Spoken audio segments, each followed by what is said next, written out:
Welcome to Charleston, South Carolina. We're here in Charleston on Savannah Highway, Highway 17, and we're at the site where in 2007, 9 Charleston firefighters lost their lives fighting the fire here at the Sofa Superstore. Just coming to visit the memorial and pay our respects. The site of the furniture superstore is right next door to Charleston Station 11. And you can see here they've got tons of fire apparatus lined up behind the building. So I'm not sure what might be going on here today.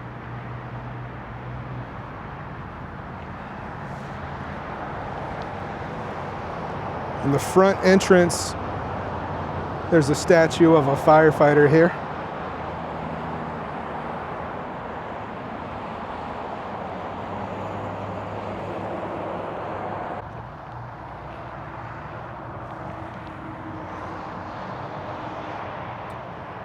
I believe that each of these brick pillars represent the corners of the building where the building once stood.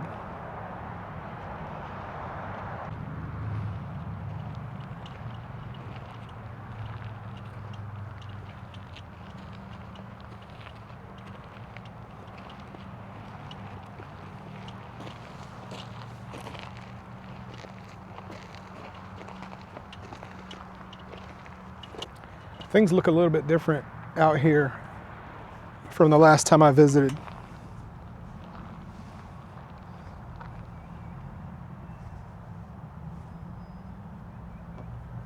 June 18th, 2007.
These bricks mark the front area of the store as well. And you see they're in line with that brick pillar over there.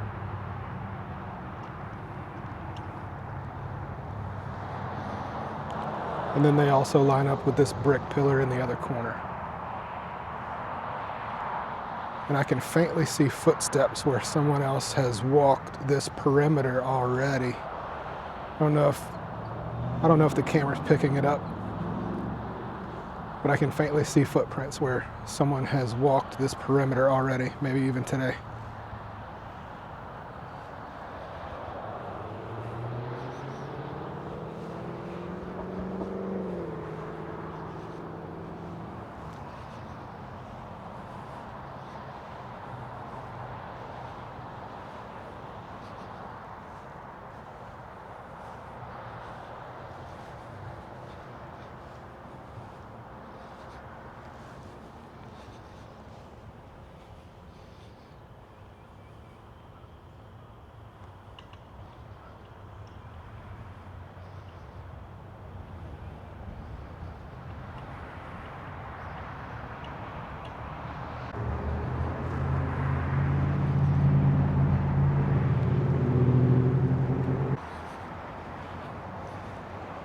gonna walk the perimeter this way, and this column going toward the back looks a little bit out of line unless the building had an odd shape. I don't remember that.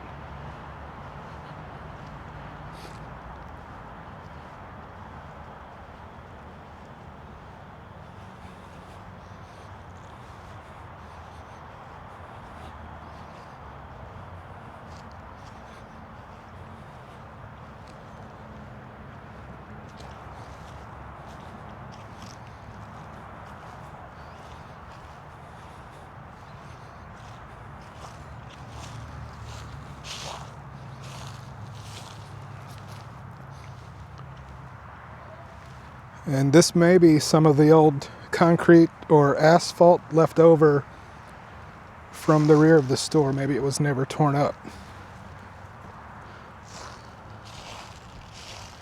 There's leaves and grass growing up on it currently.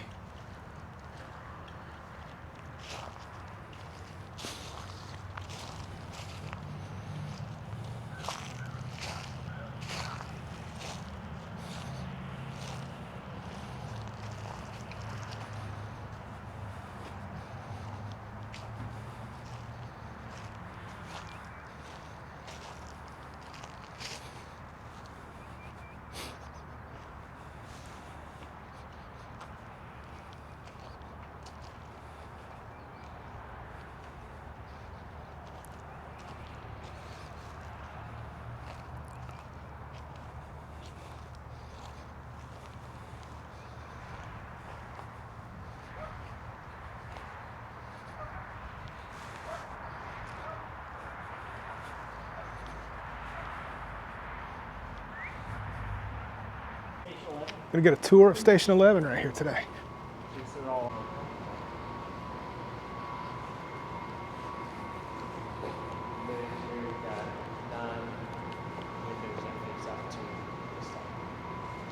Yeah, I was telling them the history from what I looked up as a representing each firefighter looking over it.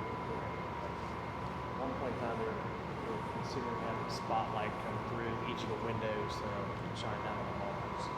That would be pretty cool. Maybe watch out there every year for 12 to 19.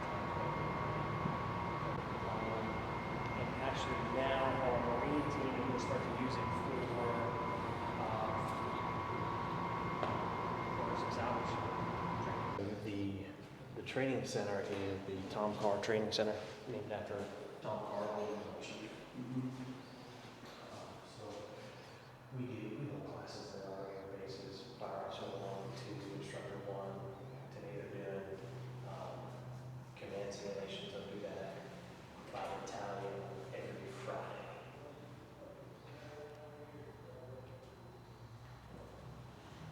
Take a walk upstairs. Once again, we greatly appreciate what you're doing. This is something I like to know.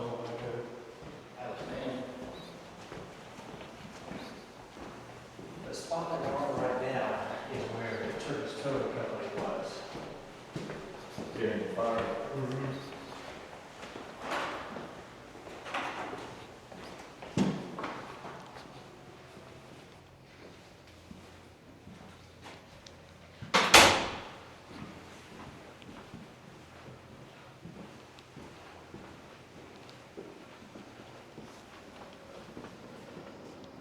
So you got your day room, generalized area, commercial kitchens. How you doing? Hey, good, how you doing? How you doing?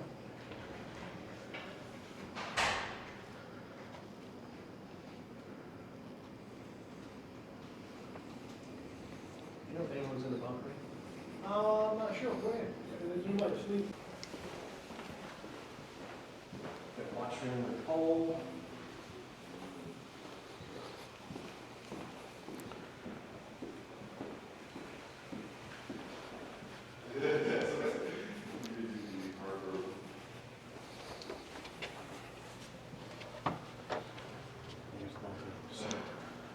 All of our older stations are wide open, but the new method that they're going to now is these partitions. Give you a little bit more individual privacy. Yeah. physically, it was a hard transition, figuring the time out, but I definitely enjoyed having the weekends off and the holidays off. So, That didn't bother me. this is our gear decon room. So when we have working structure fire, all the dirty, contaminated gear comes here to be cleaned and pushed back out. How many sets of gear do y'all get? We have 2 sets of gear. 2 sets. How? I didn't get here until like. Thank you. I didn't get here until Appreciate y'all taking interest.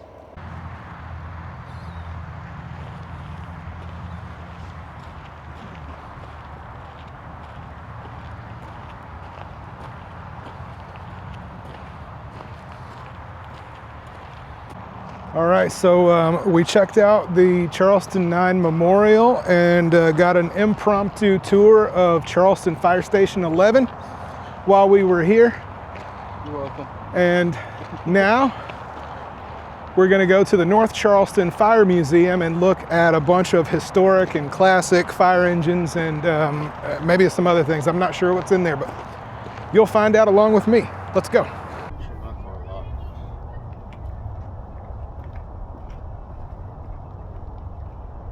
Okay, we've made our way over here to the North Charleston Fire Museum and Visitor Center in North Charleston, and we're gonna go take a look around.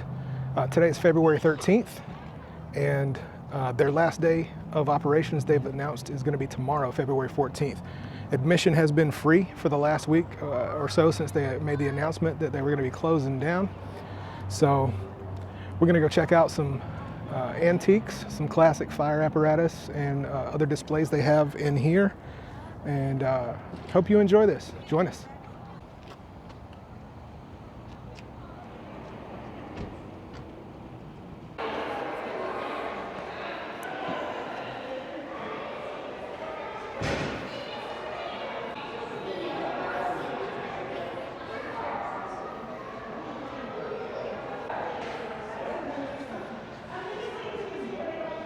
Does that look like?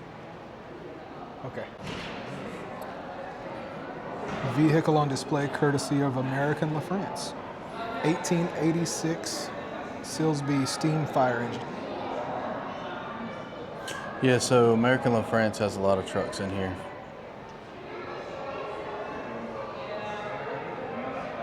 Look at the intricate painting on these wheels.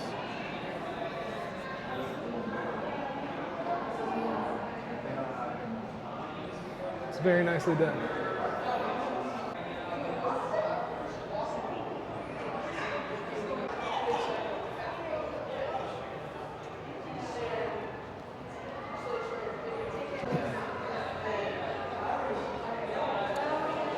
This is a 1950 Harley-Davidson police fire servicar.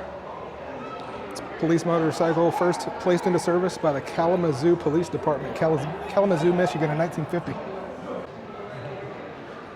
So my question is, what are they going to do with this building when the museum is finished? Probably still going to be a visitor center. Yeah, that's the visitor center. So what's the rest of the building going to be? Look, Andrew, do you want a picture to color? You can get those on the way out. You want to take one with you? It's pretty packed in here. Let's find our way around. We'll start this way.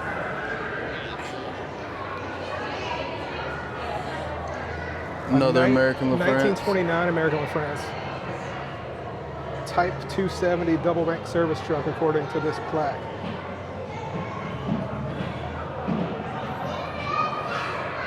Good color. They got it looking good under these lights.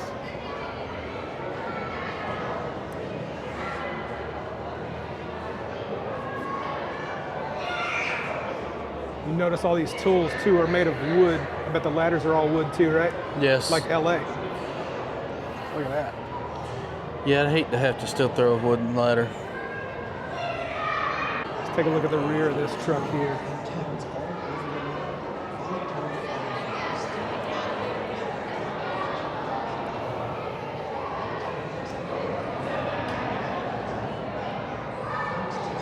Is that French? Pompier ladder? Palm Pier. It's a palm pier ladder. I knew nothing about it. So you can take that and it'll do a floor at a time. You hook it in the windowsill and climb up. Well, there you go. I learned something today.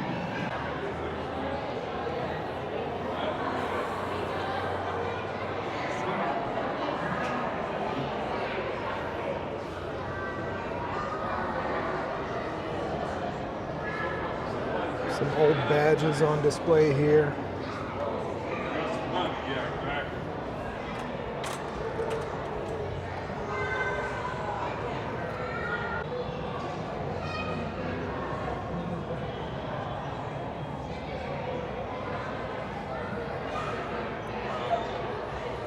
There's Columbia Airport.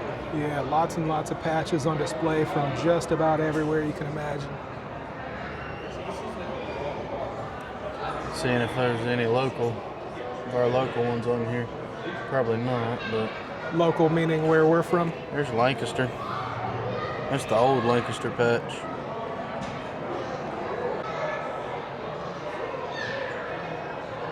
There's a Charlotte patch. Belmont.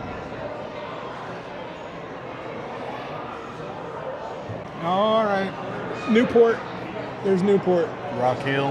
Where's Rock Hill? You got two Rock Hill patches right there. An old one and a new one. Right there. Shout out to Rock Hill Fire Department, Newport Fire Department. You get enough content off of them. Yeah, thanks a lot, guys. Oh, look at that, Arizona. That's a cool looking patch, I like that. Detroit, Charleston, Chesterfield County.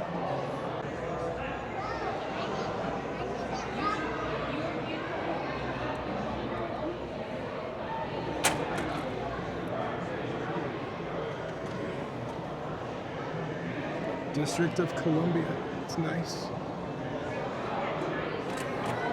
I got one of those. You got one of those? Yeah. Nice. Close up to the New York patch. Go down. There's another FDNY. Go down 3 from that one. There you go. Woo. Past life.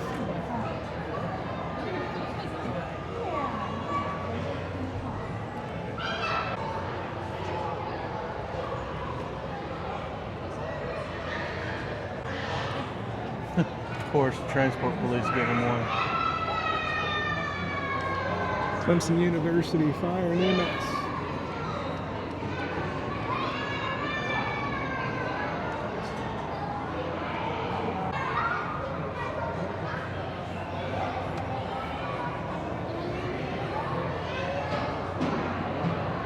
Best thing that.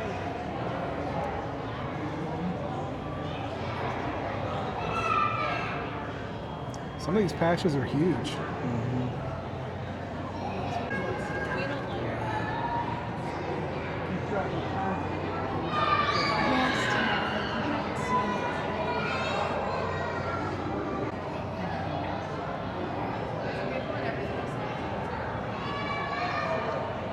Roswell.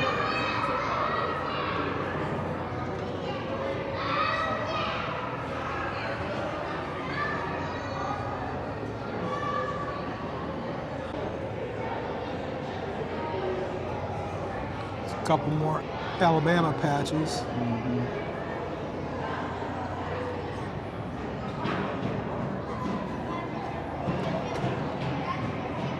Chicago. Another. More FDNY.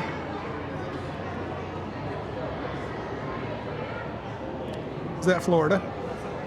That's where they filmed Edward Scissorhands.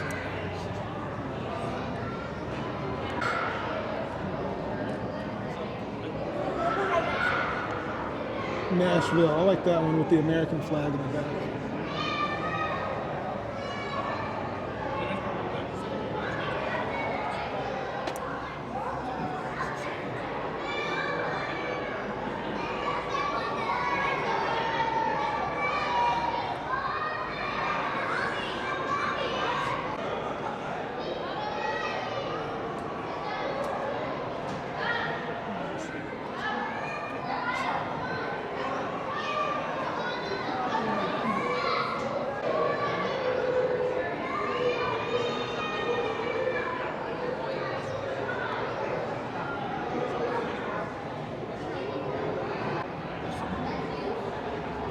Another Charlotte patch. Shout out to Charlotte. I got a few Charlotte t-shirts. If anybody wants to reach out and donate a t-shirt, I collect those. I need to add to my collection.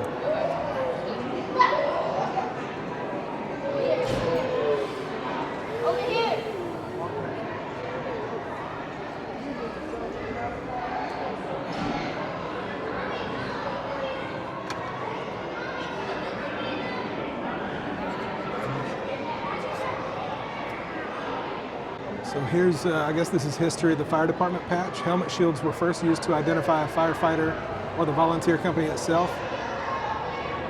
And as time went on, firefighters set upon designing patches to wear on the clothing that would identify their department and individual company. Nice. I like that one.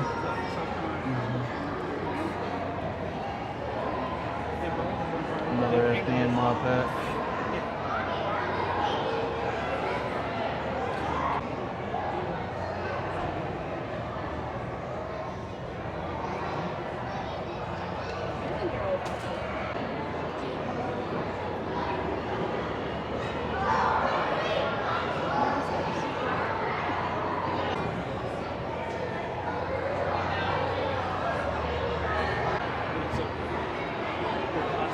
It's the Ramsey Volunteer Fire Department. I know some Ramseys. Do you know some Ramseys? Yeah, I don't know why I brought that up. I don't either.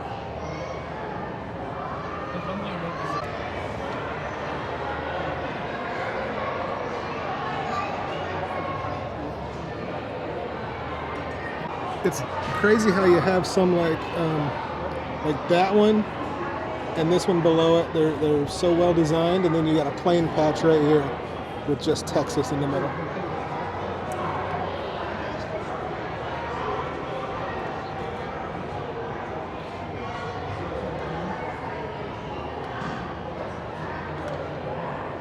Hey,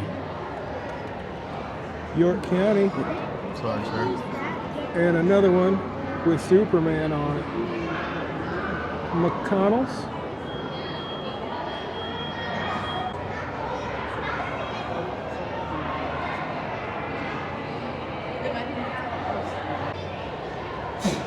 Bless you.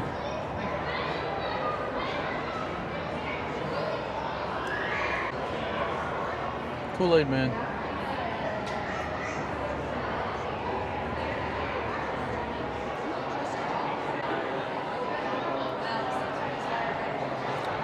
Boeing Fire Department.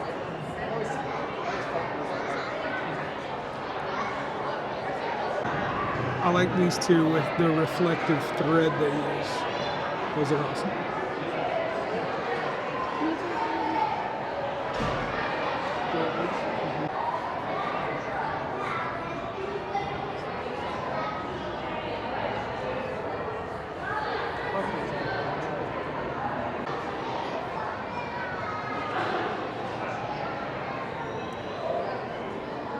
Cal Fire patch back there.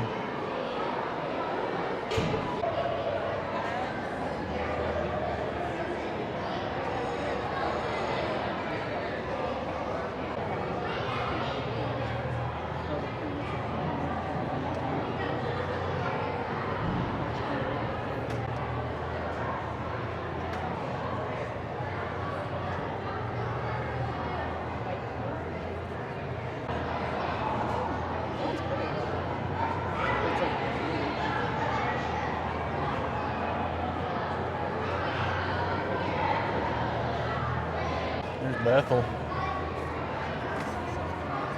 Is that an old patch? I think they still use the same design.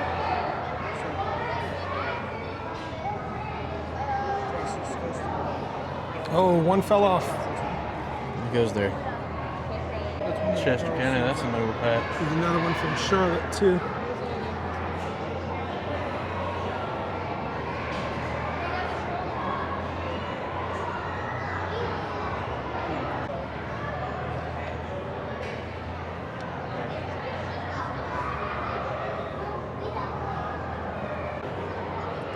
But I still stand by what I said.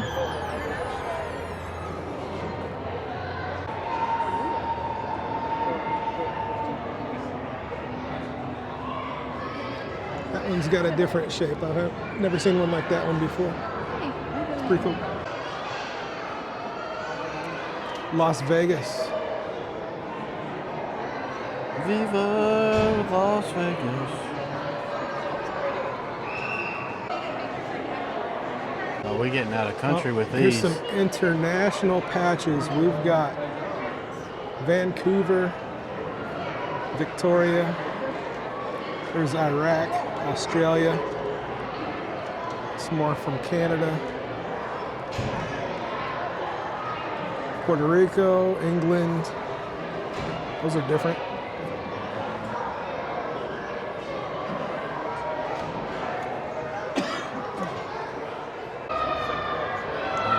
Russia. Why did we have to point out Russia? Germany, Italy, more Canada. Because in your past life, as you like to say, you acted like a Russian when you wrestled. Yeah. Don't know why you couldn't act like a good-hearted American and wrestle. You had to act like a Russian. Well, as a Russian, there was one time where I did have a change of heart, and the people did cheer for me.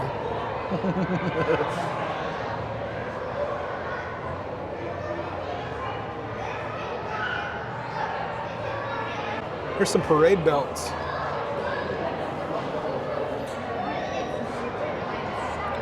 This plaque says parade belts are a symbol of the individual fire company represented. Belts were typically part of a dress or parade uniform meant to be worn for special occasions only, not part of fire suppression gear.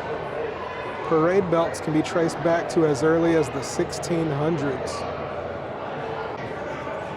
I'm glad we took the time to get down here and get this before this place shut down. Yeah, so It today, might be the day before it shuts down. today's February 13th, and they've said that their last day of operation is going to be February 14th. So we're here one day before it closes, and they're pretty packed in here. There's a lot of people checking out the museum. So here's a display for firefighting in the military. You can see some of the apparel, safety gear that they wore. Looks like the phone from the Bat Cave. Some patches. MSA All Service Gas Mask Model S with all vision face piece.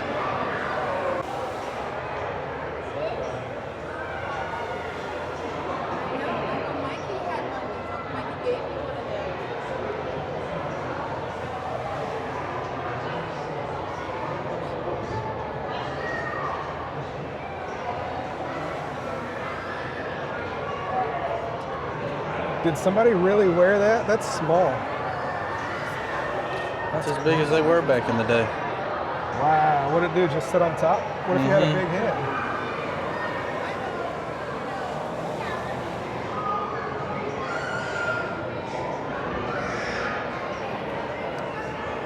Look at those old pictures.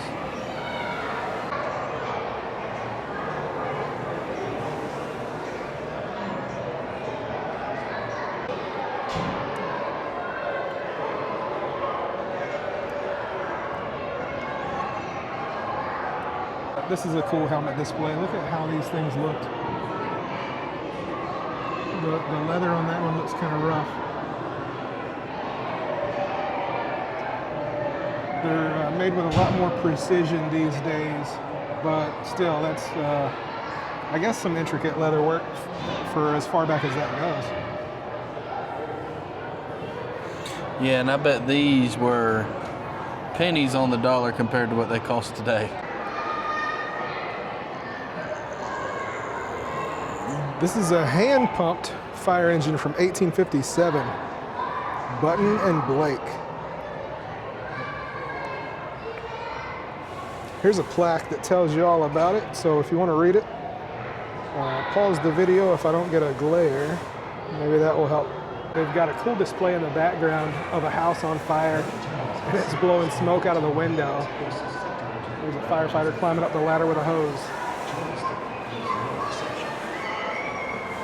Oh God, there's kids screaming.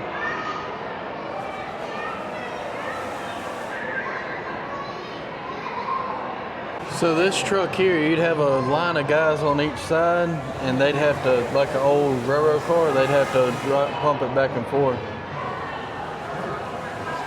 Here's another display in the middle with some old helmets and a hat.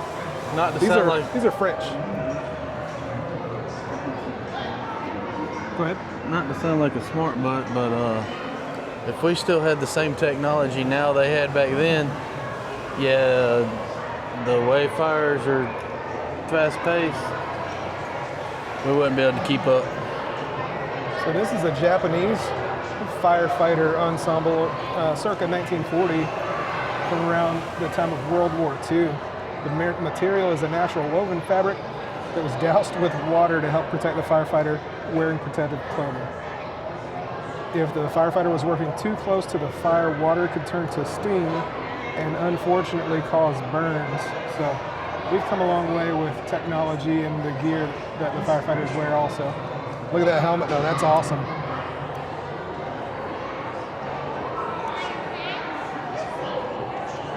That one's British.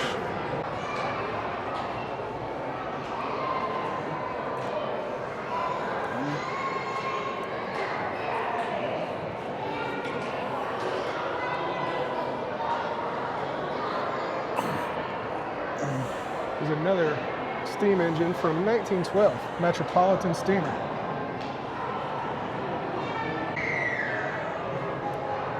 Looks real close to the one we saw in the front when we first walked in. Has more fittings.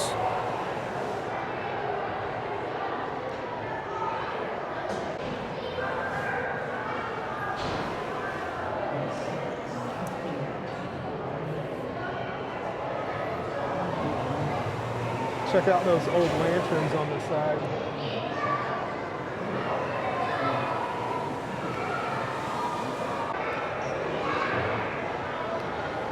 All right, we're getting into some finer technology over here where we had combustion engines, I guess. An American LaFrance Type 5 double tank combo from 1911.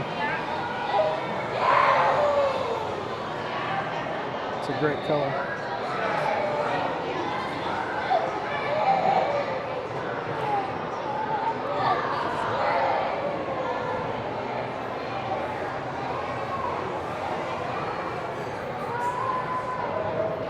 Hose reel right there in the middle, wooden ladder on the side of the truck, more lights on the backs and lanterns. It's got a plaque on the side with the order number, Type 5, number 30, order number N-741. There's another one from 1911, a Type 8 Roadster. This sucker looks fast. How fast do you think it would go? Nowadays time, probably 35 mile an hour. So I guess that was pretty fast to get to a fire back then.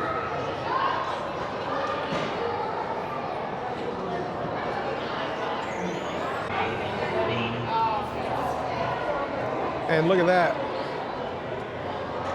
On all of these, for America, they were driving on the wrong side of the car. All right, what do we have here? Look at the dualies. That's pretty slick. I've never seen that before, but it's cool. I like it. This one is a 1914 American LaFrance Type 12 pumper. So from 1911 until 1912, they advanced pretty well. The paint on this one looks so good. Maybe it's just under these lights. This has been restored very, very nicely. The diamond plate looks good. Everything's shined up and polished. We should come here this time last year. I know. Something tells me it wouldn't be this busy. You're right. The plaque for this one says it's a 1919 Ford American LaFrance Model T chemical car. Here's the plaque, you can read that. Compared to the other ones we've seen, this one has smaller tires. It's smaller altogether. Looks like there's just a small hose bed in the back.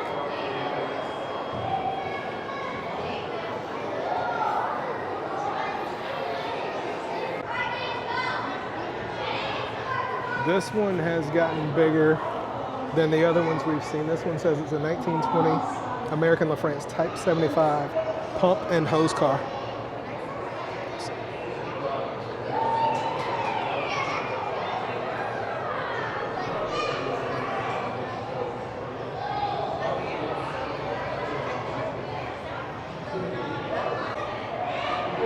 On display right here, this one is called the Eastman Perfection Holder and Deluge Set, produced from the late 1880s into the 1920s. And these new deck guns were very similar to the ones used today throughout the nation.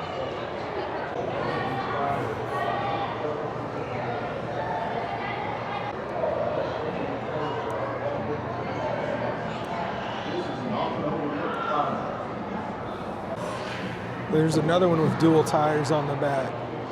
This one's a 1920 American LaFrance Type 40 combination.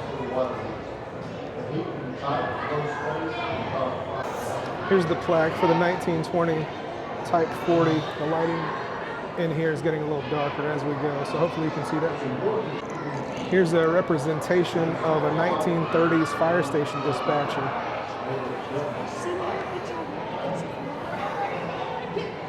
With a very old map of Charleston, South Carolina in the background. Here's everything you need to know about fire extinguishers and how to use one. There's home and commercial fire extinguishers. And always remember the PASS system, P-A-S-S, pull, aim, squeeze, and sweep. Aim at the base of the fire, don't aim above it, aim at the base of the fire. That puts it out a lot faster. It was just a matter of time. There were lots of other firehouses in North Carolina.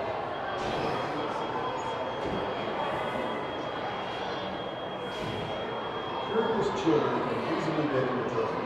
Always store chemical turkey dye or pesticides in a padlock cabinet. Same goes for cleaning windows and other flammable products. They can easily catch fire. This is more my speed, aerial apparatus for firefighting. I love ladder trucks. If they'd let me quit running the engine to 90% of the calls and let me do the ladder truck instead, I would quickly switch over. So the sign here says Snorkel Squad Number 3. The helmet was worn by John F. Barrett, a firefighter assigned to Snorkel Squad Number 3. He was an original member when the unit went into service. The green shield color was assigned to the squad at that time. In the 1960s, Chicago added 3 standalone snorkel companies, snorkel squads SS1, SS2, SS3.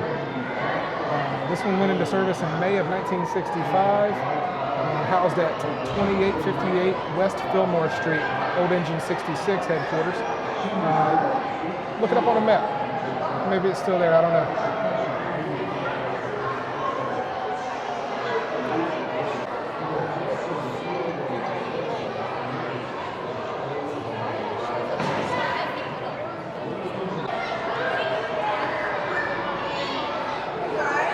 Look at the bucket on this thing. Over here it says the average fire department response time in the United States 911 call to arrival on scene time is 5 minutes. They must not know about rural South Carolina. Here we go. We need to brighten this one up some more. I think we got some lights out. It's a 1969 American LaFrance 900 series Dominion pumper. I have a plastic model similar to this one at home that I haven't quite finished, and it's been a few years. It's just sitting on the shelf. Are you ever going to finish it? I'm gonna finish it. You sure? One day. So here's the plaque if you would like to read that. The glare from these lights are terrible.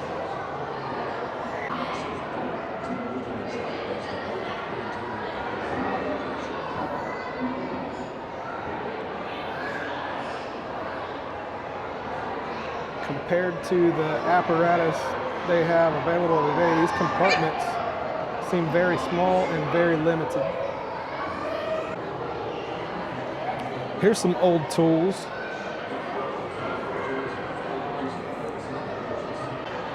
Let's take a look at the rear of this one.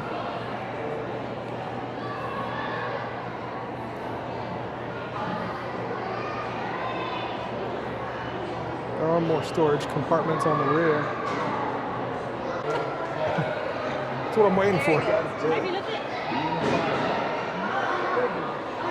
takes a lot of physical strength, courage, and the ability to make split-second decisions work together as a team. There aren't many jobs that take this kind of commitment. But enough important dreams to do anything. Being a firefighter is one of the most dangerous jobs there is. Occasionally, you risk your life for someone you don't know. Come see us anytime. Please, bring your family. All right, I don't know if you could hear that real well on the camera. It's a 1926 American LaFrance Type 75 triple combination.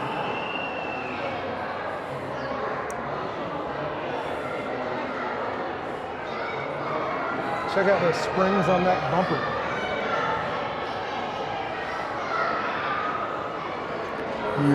Where are they at? Where are they at? True heights. And similar to the other ones we saw over there on the other side of the building.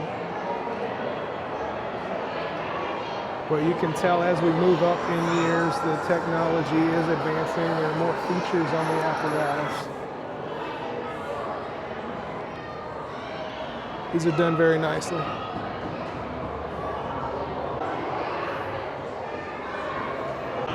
Moving on up in years, this one's a 1931 American LaFrance Type 191 pumper.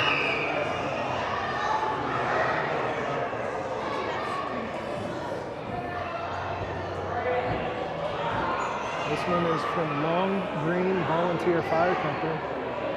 And you notice between 1926, and they were driving on the right-hand side. We've got 1931 here, and they're driving on the left-hand side.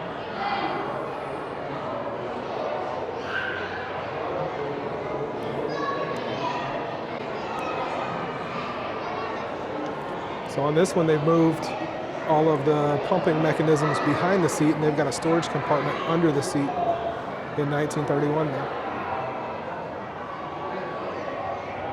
Moving up another year to 1932. And this one, we've got the chief sitting in the seat. He doesn't have the white helmet on now, but he's dressed nicely. Looks like his hands are melting. 1932 American LaFrance Type 245 pumper.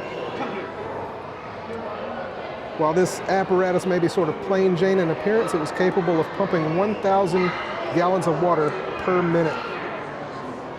This pumper weighed in at a whopping 11,980 pounds fully loaded, 1,200 feet of firefighting hose, two 10.5-foot lengths of hard suction hose, and an additional 10.5 feet of soft suction hose. Had an 80-gallon water tank, and this one came from American LaFrance's Elmira, New York facility to La Crosse, Wisconsin on June 30th, 1932.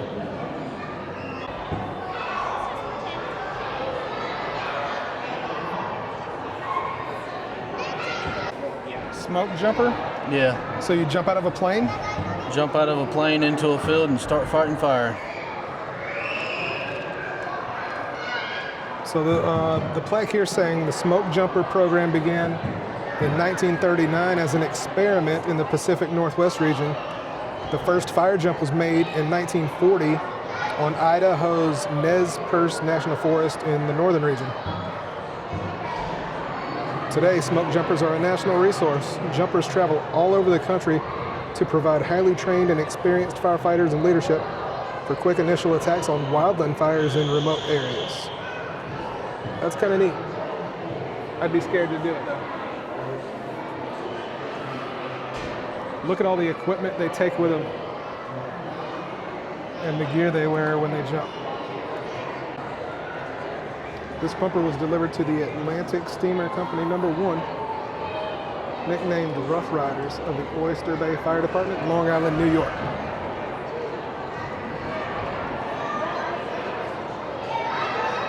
And look where everything's located on this one, in front of the seats.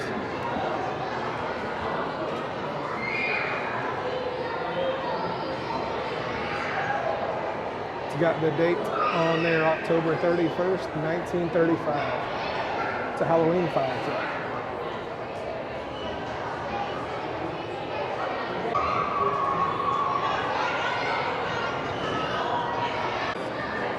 this display tells all about the different nozzles firefighters can use, the different size hoses, and how much water and water strength has that.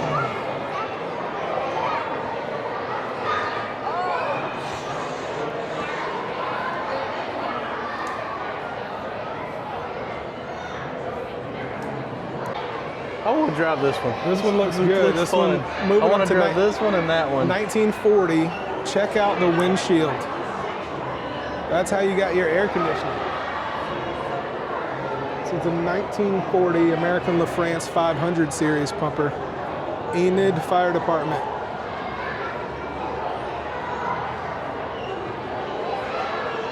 Looks good. I wish we could get around there to see the back of it. But let's take a look at this grill.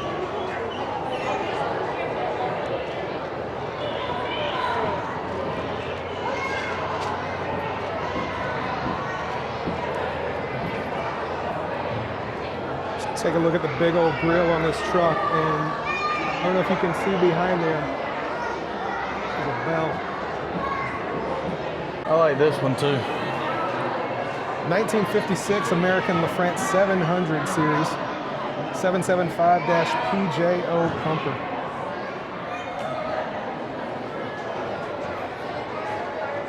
This one's good. Cold water.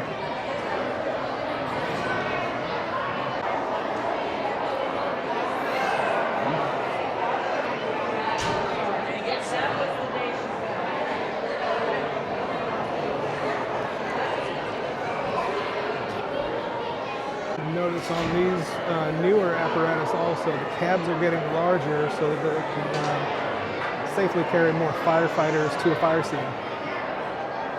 It's very narrow here though to get inside this back seat.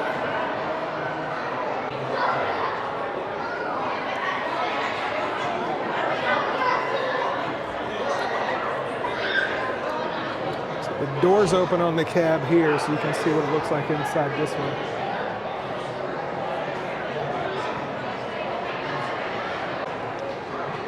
We went back in time again. This is a 1904 American LaFrance Cosmopolitan steamer. It's only one of 7 still in existence. It's the smallest steamer built for use for fire departments. 250 GPM capacity made it useful for only the smallest community in or very narrow streets. This sign is missing some letters, so it's hard to read. But if you want to pause it and try to read that, you can. So here's where they would build the fire to produce steam in this water tank. The water would produce the steam, build pressure, and force water. If you've ever seen this done, it seems to be sort of a slow process, but it worked.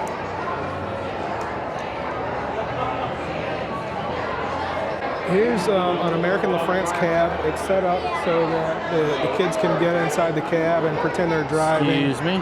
It's got lights all over it, which is pretty cool. The kids love it. So Ben Franklin was a firefighter. I guess so. That's what I was just reading. Earliest forms of firefighting, fighting fires by hand. They had the bucket brigade.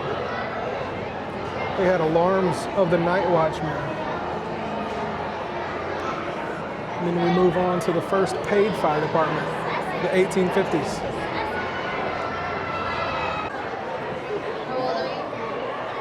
I think we're done in here. We're going to go exit through the gift shop. What's left of it?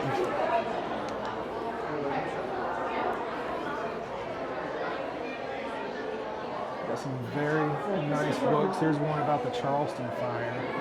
An illustrated encyclopedia of American fire engine manufacturers. That's a pretty cool book. Book on modern fire trucks.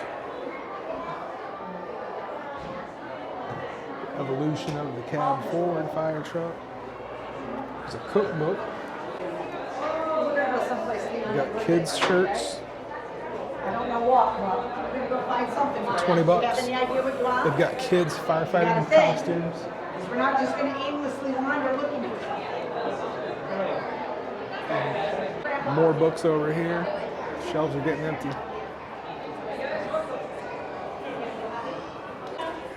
Oh, and that really a medium? It's really a medium.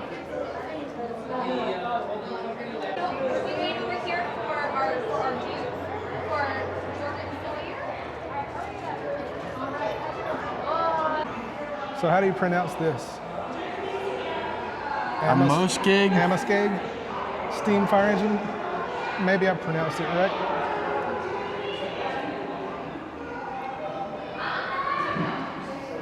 One of only 34 steam engines remaining from the Muskeg company. I hope I'm pronouncing it right. If I'm not, I'm sorry. But it's got a plaque on the side. This one's not as shiny and elaborately refurbished like some of the other ones that we saw inside there. It looks like this one was from Charleston Station 8, which is, I believe, one of the historic stations in downtown. There's still some debris down there.